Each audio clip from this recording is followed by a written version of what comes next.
गर्मी में अमीर बहू का ठंडा, गरीब बहू का गरम घर। हे भगवान, कितनी तेज धूप लग रही है। 4 पैसे बचाने के लिए मीलों दूर तक चलना पड़ता है। बेटा राजू, तू ठीक तो है ना? पाँव तो दर्द नहीं कर रहे हैं तेरे? हाँ माँ, पाँव भी दर्द कर रहे हैं, पसीना भी बहुत आ रहा है। माँ, मुझे कुछ ठंडा पीने को चाहिए। मेरा राजा बेटा, अभी बस हम सब्जी मंडी पहुंच जाएं तो वहाँ किसी दुकान से तुझे ठंडा पानी पिलवा दूंगी। जरा सा और चल ले।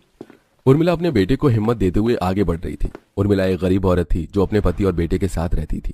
गर्मी का मौसम था और ऐसे में पाँव में टूटी सी चप्पल डाले गरीब माँ गर्मी में सब्जी मंडी से सब्जी लेने जा रही थी। गर्मी की दोपहरी में कोई भी सड़क पर दिखाई नहीं दे रहा था।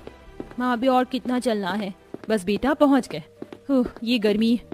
उर्मिला राजू के साथ गर्मी से लड़ते हुए सब्जी मंडी पहुंची, जहाँ अरे भाई साहब, इस साल तो गर्मी रिकॉर्ड तोड़ है। सारा सब्जी बिकती नहीं है, तो ताजी सब्जियां खराब होनी शुरू हो जाती है। भाई साहब, मुझे ये 1 किलो आलू और 1 ही किलो टमाटर दे दीजिए। 20-20 रुपए किलो है। जी नहीं, वो मुझे ताजा आलू और टमाटर नहीं चाहिए। मुझे आप थोड़ा सा निबल वाला दे देना, कोई दिक्कत नहीं है। ठीक है जी, तो आप मुझे 10 रुपए दे दो। हालातों की मारी उर्मिला सब्जी मंडी से सस्ते दामों पर निबल सब्जी ले आई और घर आकर उसी में से साफ साफ सब्जी को उसने बना दिया।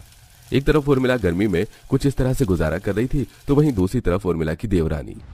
सुनो, थोड़ा समर टाइप के ही नेल्स बनाना, लाइट कलर्स। गर्मी में ऐसे अपने पूल के पास बैठकर सनग्लासेस लगाकर नेल्स बनवाने का भी अपना ही मजा है। रुचिका उर्मिला की ही देवरानी थी। दोनों देवरानी जेठानी अलग रहती थी और रुचिका के हालात उर्मिला से बिल्कुल उल्टे थे। जहां उर्मिला बेहद गरीब थी, तो वहीं रुचिका का बहुत बड़ा बंगला था। अभी रुचिका आराम से अपने घर के गार्डन में बैठी हुई आराम कर रही थी कि तभी उसके पास उसका बेटा भागता हुआ आया। माँ, मम्मा, मुझे बहुत ज्यादा गर्मी लग रही है, मैं जा रहा हूँ फ्रिज से आइसक्रीम निकाल कर खाने। ओके डियर, लेकिन खाने से पहले अपने हाथ अच्छे से वॉश कर लेना। रुचिका की बात सुनकर राज अपने घर की रसोई में चला गया, जहां से उसने आइसक्रीम निकाल कर खाई। एक तरफ एक भाई था जिसे अपनी जिंदगी में सारे ऐशो आराम मिल रहे थे, तो वहीं दूसरी तरफ राजू था जिसे ठंडा पानी तक गर्मी में नसीब नहीं होता था। ऐसे ही रात के वक्त। अब तो ज्यादा मच्छर नहीं लग रहे हैं ना? उर्मिला, तुम क्यों रोजाना हमें हवा करके खुद को थकान देती रहती हो? गर्मी और मच्छर तो तुम्हारे लिए भी है ना। मुझे इस सबसे थकान नहीं होती है जी, मुझे अच्छा लगता है। एक तो हमारे घर में कोई सुख सुविधा नहीं है, अब क्या मैं आपको हाथ से पंखा भी नहीं कर सकती हूँ?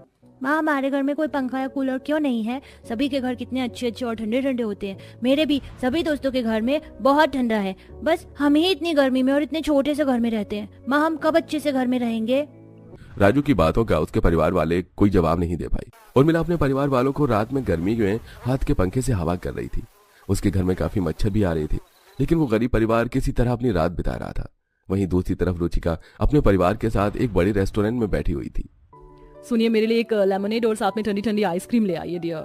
राज, तुम क्या खाओगे? चॉकलेट आइसक्रीम और फालूदा। Okay dear. कितनी जोर से मच्छर ने काटा। अमित जी, इस रेस्टोरेंट में तो मच्छर हैं, देखिए मुझे कितनी जोर से काट लिया। यहाँ पर तो इस तरह हमारी तबीयत भी खराब हो सकती है, इनसे कहिए। ठीक कह रही हो। सुनिए, यहाँ आपके इतने बड़े रेस्टोरेंट में हमें मच्छर काट रही हैं। हमें बीमार करवाना चाहते हैं क्या आप? हमें माफ कर दीजिए, आपको परेशानी हुई। हम अभी मॉस्किटो रिपेलेंट आपको लाकर देते हैं। हाँ, जरा जल्दी लाना, और सुनिए इस एसी की पावर को भी बढ़ा देना। रुचिका के बोलने पर वेटर मच्छर मारने की मशीन ले आया और साथ ही उसने एसी की पावर को भी बढ़ा दिया, जिसके बाद रुचिका के परिवार वालों ने आराम से बैठकर रेस्टोरेंट में डिनर किया। ऐसे ही सिलसिला जारी था। एक तरफ रुचिका थी जिसका बड़ा, अमीर और ठंडा घर था, तो वहीं दूसरी तरफ उर्मिला थी जो अपने परिवार के साथ छोटे से गर्म घर में गरीबी में वक्त गुजार रही थी। रोहन बेटा, गाड़ी जरा सी तेज चला, गर्मी इतनी हो रही है कि गाड़ी का एसी भी सुकून नहीं दे रहा है। आज तो बड़े वक्त के बाद मैं अपनी दोनों बहुओं से मिलने आई हूँ। रोहन, पहले गाड़ी को उर्मिला के घर की तरफ को घुमा दो, उसके बाद रुचिका के घर चलेंगे। हेमा की बात सुनकर उसके बेटे ने गाड़ी को उर्मिला के घर के रास्ते मोड़ लिया। हेमा उर्मिला और रुचिका की सास थी जो अपने छोटे बेटे के साथ एक अलग घर में रहती थी। कुछ देर गाड़ी के सफर के बाद गर्मी से बिलबिलाते हुए हेमा, हेमंत और रोहन उसके घर पहुंचे। मेरा बेटा बस इस छोटे से घर में रहता है, यहाँ तो आसपास भी कोई घर नहीं है, सारा घर गर्मी में तप रहा है। हेमा ऐसे ही घर को देखते हुए अंदर गई तो देखा उसकी बहू चूल्हे पर कुछ बना रही थी। उर्मिला बहू, क्या बना रही है? अरे माँ जी, आप आइए आइए, आज कहाँ से सूरज निकला था जो आपके दीदार हुए, बैठिए। उर्मिला ने अपनी सास, ससुर और देवर को दरी पर बिठाया। न उसके घर में कोई पंखा था, न बिजली की सप्लाई। ऐसे में गर्म तपती हुई जमीन पर हेमा के हालात खराब होने लगी। माँ जी, मैं ना चूल्हे पर आम का पन्ना बना रही थी। वो क्या है ना, इनकी मोहन जी की तबीयत सही नहीं है, इन्हें लू लग गई है, इसीलिए। आप भी आम पन्ना पियेंगी? नहीं नहीं बहू, वैसे बहू तुम लोग यहाँ कैसे रहते हो, कितनी गर्मी है। बस माँ, गरीबी सब करवा देती है। अच्छा, मैं आपके लिए पानी लाती हूँ। उर्मिला ऐसे बोलकर पानी लेने को चली गई और वो मटके से 3 गिलास में पानी ले आई, जिन्हें पीते ही अरे बहू, ये पानी है या चाय? ऐसे लग रहा है जैसे गैस पर उबाल कर पानी लाई हो। हाँ बाबा, बस मटका इतना ही पानी को ठंडा कर पाता है। अगर मैं आपको डायरेक्ट कुएं का पानी दूंगी तो वो तो आपसे पकड़ा भी नहीं जाएगा। बहू, तेरा ये घर कितना गर्म है, तुझे इसके अंदर गुजारा कैसे करती है? मुझसे तो यहाँ अब 1 मिनट भी रुका नहीं जाएगा, नहीं तो मैं तो जल जाऊंगी। रोहन बेटा, चल गाड़ी निकाल। दादी माँ, हाय मेरा राजा बच्चा कितना बड़ा हो गया है। इस गर्मी के चक्कर में तो मैं तुझे भी नहीं पूछ पाई। मेरे बेटे के गले में कितने गर्मी के दाने हो रहे हैं। मेरा छोटा सा बच्चा भी इसी गर्मी में रहता है। हेमा ऐसे ही अफसोस सा करने लगी और उसके बाद वो अपनी गाड़ी में बैठकर अपनी अमीर बहू के घर जाने को निकल गई। कुछ ही देर में वो लोग रुचिका के घर भी पहुंच गए। कोई घर में है क्या? हेमंत जी, देख रहे हो रुचिका का घर कितना बड़ा है और ठंडा भी। अरे माँ जी, आप आइए आइए बैठिए। रुचिका ने भी खुशी से अपने सास ससुर और देवर को सोफा पर बैठा लिया।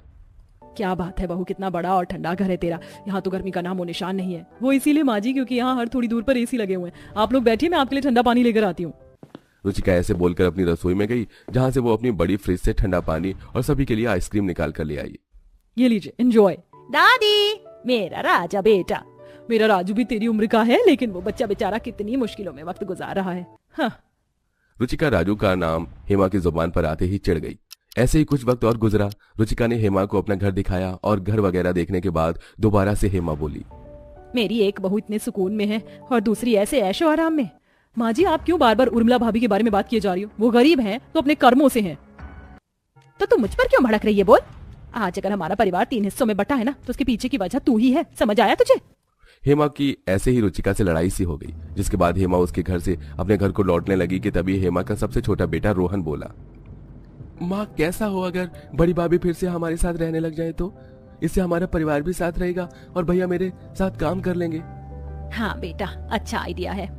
हेमा को रोहन की बात पसंद आ गई। बस फिर क्या था, लौटते वक्त हेमा अपनी बहू, बेटा और पोते को अपने ही साथ घर ले गई। अब दोनों बड़ा और छोटा भाई मिलकर काम करके अपना घर चलाते थे और खुशी खुशी रहते थे। माँ, अब गर्मी आ चुकी है, इसलिए मैं थोड़ी सब्जी के साथ कुछ कच्चे आम भी लेकर आ गया हूँ। बाजार में कच्चे आम की डिमांड बहुत ज्यादा है। सही कह रहा है बेटा तू। एक आधी ग्राहक मेरे भी पास आए थे और बहू गर्भवती है। कुछ कच्चा आम घर में रहेंगे तो बहू भी खा लेगी। क्यों बहू? गरीब परिवार सब्जियां बेचकर जैसे तैसे अपना गुजारा चलाया करता था। अब अगली सुबह अतुल सब्जियां बेचने के लिए चला जाता है और शाम को दोनों सास बहू घर की जिम्मेदारी करिश्मा पर छोड़कर सब्जियां बेचने के लिए चली जाती है। बहन जी, कच्चे आम कैसे दिए? बहन 10 के दो।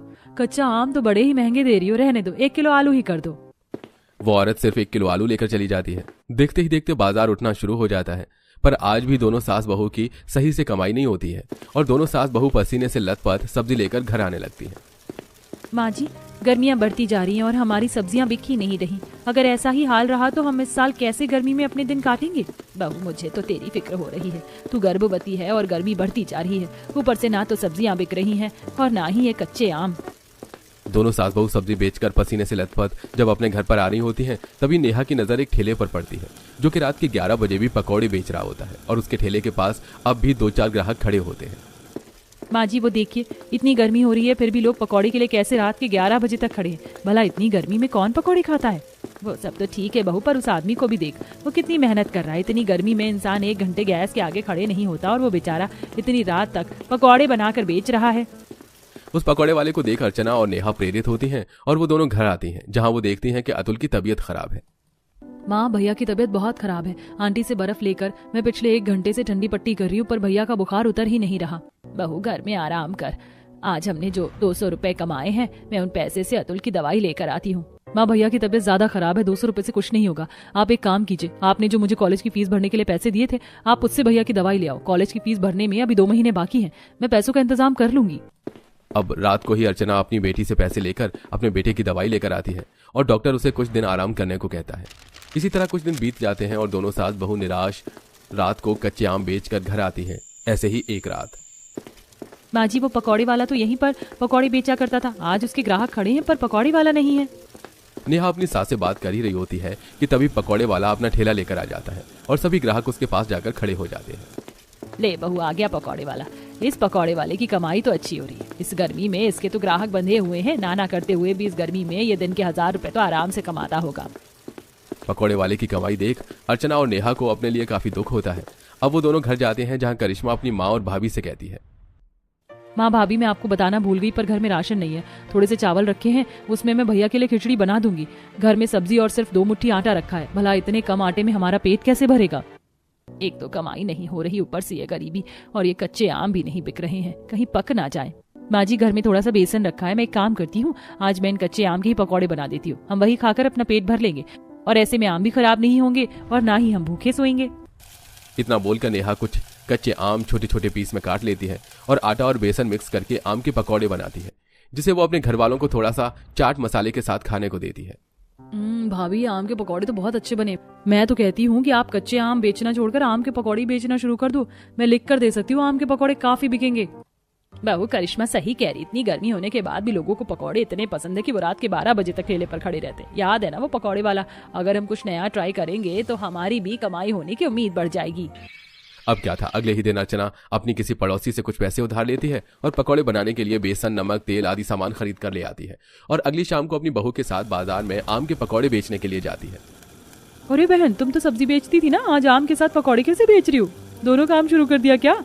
आंटी इतनी गर्मी हो रही है कि दिमाग नहीं चल रहा, इसलिए हमने अपने काम को मिक्स कर लिया है। हम सब्जी नहीं बल्कि कच्चे आम के पकौड़े बेच रहे हैं। एक बार खाकर देखिए। क्या कच्चे आम के पकौड़े? भला कच्चे आम के पकौड़े कौन खाता है? कैसे लगेंगे ये खाने में? खैर जरा 10 रुपए के देना, मैं भी चखूं आम के पकौड़े। उस औरत के कहने पर नेहा जल्दी से कुछ आम काटती है और उसे बेसन में लपेट कर गर्म तेल में डाल देती है, जिसे अर्चना छानती है और उस पर चाट मसाला डालकर उस औरत को खाने को देती है। अरे बहन तुम तो सही कह रही थी, आम के पकौड़े तो सच में लाजवाब बने हैं। खट्टे पकौड़े खाकर मजा ही आ गया। ये लो 10 रुपए और 50 रुपए की पैक कर दो, अपनी गर्भवती बहू को खिलाऊंगी, खुश हो जाएगी। अपने पहले ही ग्राहक के मुंह से तारीफ को सुनकर दोनों ही सास बहू को बहुत अच्छा लगता है। अब वो अगले दिन सुबह ही अपना पकौड़े का ठेला लगा लेती है, तो वहीं अतुल भी सब्जी बेचने के लिए जाता है। बहू बहुत धूप हो रही है, गर्मी भी बहुत ज्यादा है और तू गर्भवती है, काम कर पेड़ के नीचे जाकर बैठ जा, पकौड़े मैं बेच लूंगी। अर्चना के बोलने पर जैसे ही नेहा आराम करने के लिए छांव में जाकर बैठती है, तभी स्कूल के बच्चे वहां आ जाते हैं। किसी के हाथ में 1 रुपया होता है तो किसी के हाथ में 5 रुपया। आंटी पहले मुझे 1 रुपए के पकौड़े दे दो ना। पहले मैं आया हूँ, मैं लूंगा, और 1 रुपए के पकौड़े नहीं मिलते। आंटी मुझे भी कच्चे आम के पकौड़े खाने, मेरे पास 5 रुपए हैं, क्या 5 रुपए में एक आम का पकौड़ा मिलेगा? माँ जी ग्राहक भगवान का रूप होते हैं और ये मासूम बच्चे हैं।